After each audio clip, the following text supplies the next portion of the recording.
Hey there, I'm Yusif. I'm a patient consultation expert from Wannabetaller team. If you don't know yet, our team is specialized in limb lengthening, limb deformity correction, and other orthopedic surgeries and related services in Turkey. In our new video series, we will try to provide information about various aspects of limb lengthening procedure, such as surgery methods, budget planning, traveling from abroad, pre- and post-surgery arrangements, what to expect in terms of height gain results, possible complications, pain and difficulties, and so on. Every year, thousands of people undergo limb lengthening surgeries to become taller, and the demand is higher than ever. Thanks to the newly developed technologies and under the guidance of an experienced doctor, it's possible to safely achieve height gain by limb lengthening. However, as we all know, it's one of the serious and invasive procedures among all cosmetic treatments, and there are a number of things that may possibly go wrong. In this video, we will try to speak about most of the possible complications, side effects, and risks of limb lengthening procedure. We will mainly discuss the complications encountered in the post-surgery period, supposing that the surgery has been performed successfully. So we will discuss the side effects as well as complications. Let's now first begin with side effects. We can begin with pain. Pain is the main and most common side effect of the limb lengthening surgery, which is quite natural. All of our patients experience varying degrees of pain, at least on some points of their procedure. As you probably know, the bone is cut with special tools during bone lengthening surgery. This is called osteotomy. It's a major cause of pain, especially in the first few days after surgery. If the applied surgery method involves external fixation, such as Holifix, Ilizarov, or LON, then there are metal pins used to attach the fixator to the leg. These pins pierce the soft tissue and go through the bone, and they cause damage to soft tissue also causes pain. These two kinds of pain go away or at least subside after approximately 1 to 3 weeks from the surgery. Then there is another type of pain which begins to show itself when patients reach a certain amount of bone lengthening. This type of pain is caused by the nerves being stretched and experiencing high tension. So due to the lengthening of bone, the muscles, nerves, tendons are all stretched, and nerves are stretched as well. So this is the cause of pain in the later stages of bone destruction.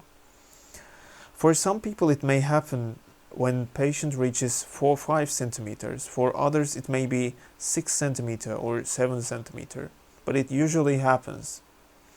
To reduce the tension in the legs, the muscles of legs have to be trained and they have to adjust themselves to the new length of the bones. It can only be achieved by physiotherapy sessions and individual stretching exercises. If these are not done, the tension will remain and so will the pain and limitations of movement. So to summarize, we said there are 3 main sources of pain. One is the cutting of the bone. The other one is external fixation application in the Ilizarov, Holifix, and LOM methods. And the third type of pain happens in the later stages. It's due to bone distraction, and it's also called nerve pain. Let's move to the other side effect, which is swelling in the feet and legs. As you can see in this image, the left foot and the ankle part is visibly affected. It's quite typical to see your legs and feet becoming swollen right after you wake up from your limb lengthening surgery. This is due to edema, which is our body's natural reaction to surgical injuries. The swelling of the legs and feet reduces significantly in approximately 10 to 15 days after surgery, and it disappears over time. This symptom is nothing to worry about, but still it's always better to report every single change in your feet, in your legs, on your pin sites to your doctor and get the solution if there is a problem. Another side effect is being unable to extend or fully move your limb or joint. It mainly happens due to the daily stretching of bones. We see our patients having difficulties to move their knee as they wish, and the limitation increases as they make progress with their bone lengthening. And you may prevent this symptom from becoming worse by exercises and physiotherapy, and try to be as physically active as possible throughout the day. Rigidity, sitting or lying on a bed will do no good for a limb lengthening patient. Now we move to complications in the post-limb lengthening surgery period. We will first begin with infection.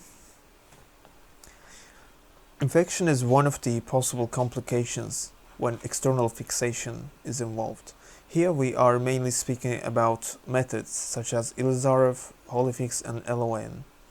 The pin sites where the pins enter the skin, this one is a pin site, this one is also a pin site.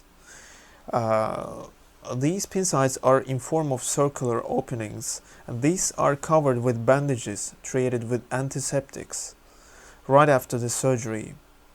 It's very important to change these bandages regularly and treat the wounds with antiseptics to avoid infection.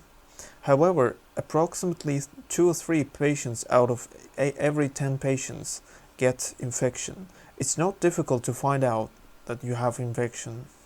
The typical symptoms are redness, swelling around the pin site, and also increased pain, as well as yellow pus and discharge. It takes some time for the surface infection to turn into something serious and go deeper into the leg. But patients must inform their doctor as soon as they find out that there is something is wrong with their pin sites. Infection is quite treatable with antibiotics combined with local application of antiseptics in short period of time, usually around 1 week or so. I would also like to note that in patients who undergo precise 2 or stride surgery, we don't see infection cases because there is simply nowhere to get infection to. I mean, after the intramedullary nails are implanted, the cuts are stitched, and this is one of the main advantages of internal methods over other limb lengthening methods with external fixation. Then we have slow union or delayed union, and as well as non-union of bones. First, let's see how it happens. I mean, how the bone regeneration happens. Let's say you had an osteotomy here, which is the cutting of bone, the breaking of bone. First, there is a hematoma, which is bleeding around the fracture. And the next step is when the callus, the cartilaginous callus is forming, and it's usually visible on the X-ray in the form of clouding around the fracture, and it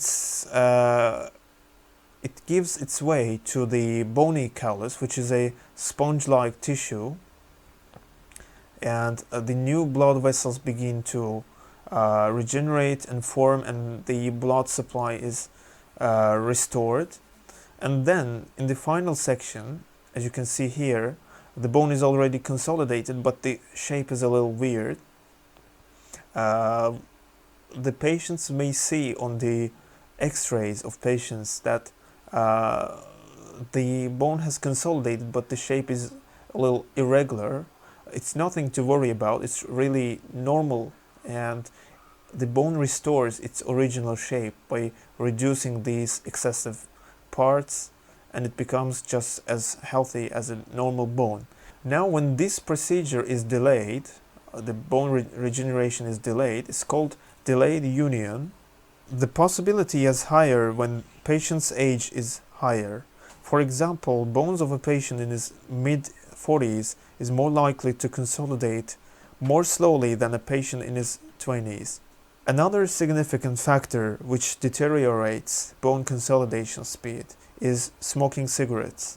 According to scientific researches, smoking increases the total recovery time by up to 3-4 times, or even the bone may refuse not to consolidate at all, which is a significant risk. For this reason, we don't accept cigarette smoking patients unless they give up smoking months before their surgery.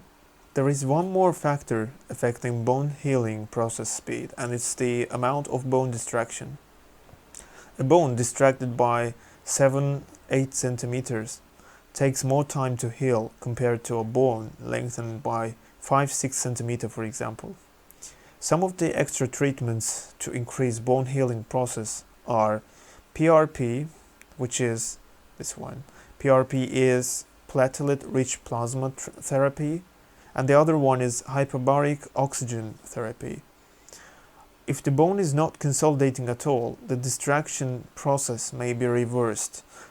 By shortening the bone a little bit, it can be possible to trigger bone regeneration.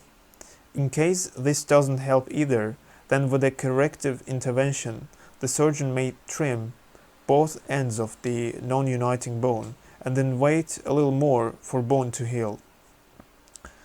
Bone regeneration process is a challenging and demanding process for human body. Many patients lose significant weight during recovery period. It's very important to supply enough nutrients for the body to prevent body weight loss and help the regeneration process. The food must be rich in calcium, phosphorus, and vitamin D. Another possible complication is faster than normal bone union. It's even rarer than slow union.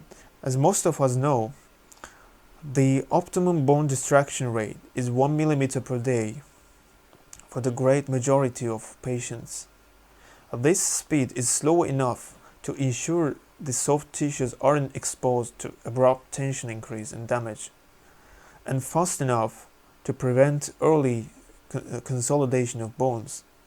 If a patient's bone consolidates so much during bone distraction that it makes bone lengthening impossible or difficult, then it's called early bone union.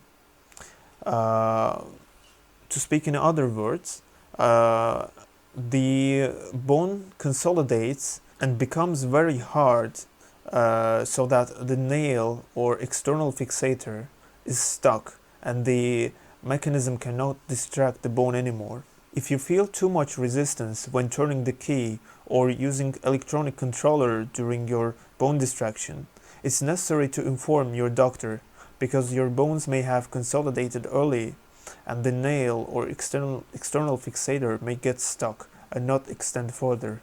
This kind of complication can be treated by secondary osteotomy, which is recutting the affected bone, allowing the process to resume. Or, if enough bone distraction has been done and both legs are of equal length, then the process may be terminated. Thrombosis.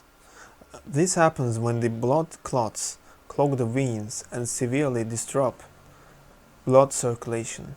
A type of thrombosis is called deep vein thrombosis, when it occurs inside the vein deep in the patient's body. In other cases, the blood clot may end up in lungs, which is called pulmonary embolism. Thrombosis in general is a serious complication, and there is a small possibility of death if symptoms are not detected and taken under control in time. However, as a standard procedure, our patients are given effective blood thinner medications, which makes the blood difficult to clot, and this medicine also keeps clot sizes minimum so that they don't close a major blood vessel. We move to fat embolism. The mechanism of occurrence is very similar to thrombosis, but it's caused by fat traveling through bloodstream and causes damage to organs. This type of complication may especially happen in long bone fractures, which is the case in limb lengthening surgery because the bone is broken in the surgery. Luckily, the risk is significantly smaller because in this surgery the bone is fixed immediately with fixator devices right after the breaking of the bone. Fat embolism also has a possibility of mortality. However, our surgeon and medical team does everything possible to keep the possibility of thrombosis, fat embolism, and consequent mortality risk at minimum. It should be noted that the possibility of these complications, serious complications, is extremely lower compared to other minor complications. And these kind of risks are not specific to limb lengthening operations, but to most types of surgical procedures, both cosmetic or medical ones. Nerve damage. It's possible to get a nerve damage if you attempt to do extreme amounts of bone distraction. Usually for the majority of patients, femur lengthening maximum limit is 8 cm and tibia maximum limit is 7 cm. Patients are at their own risk if they neglect doctor recommendations and increase daily bone lengthening rate or attempt to prevail the maximum total limits. As a consequence of excessive tension, nerves may get damaged, and this damage may be permanent. In this scenario, there is a possibility of losing the sensations or mobility in the affected limb.